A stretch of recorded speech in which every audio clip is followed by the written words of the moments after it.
Guys, good evening. Yan, nagluluto tayo guys na ginisang toge. Yan. Una natin guys ang giniling. Lagay natin ang bawang sibuyas. Yan. Bawang sibuyas guys.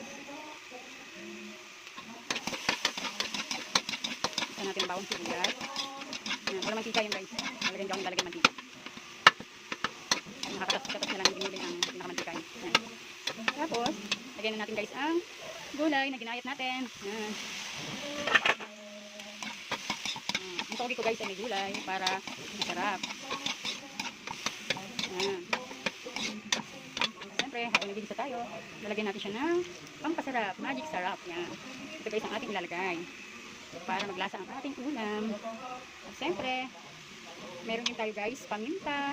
Hindi pwedeng mawawala yan kasi yan ang ating pampalasa din. Yan.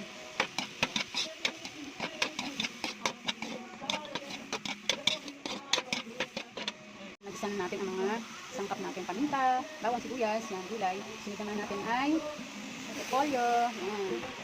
Halo-halo na yan guys. Hindi na natin guys. Ngayon, ito naman ang ating huling ilalagay. Toge. Yan. Diba? Ang dami ng gulay ko. Toge. Tapos meron pang sapsuy na sahog. Diba? Makulay ang ating toge. Yan. Makulay ang ating toge ngayon. Yan. Kayo guys, ano ang ulam ninyo? Kami gulay. Pagpahaba ng buhay. Mahirap na kasi kumain ng karne ngayon. Bukod sa mahal, iisipin ang buhay mo siyempre. Kaya mas maganda lang magulay ka na lang.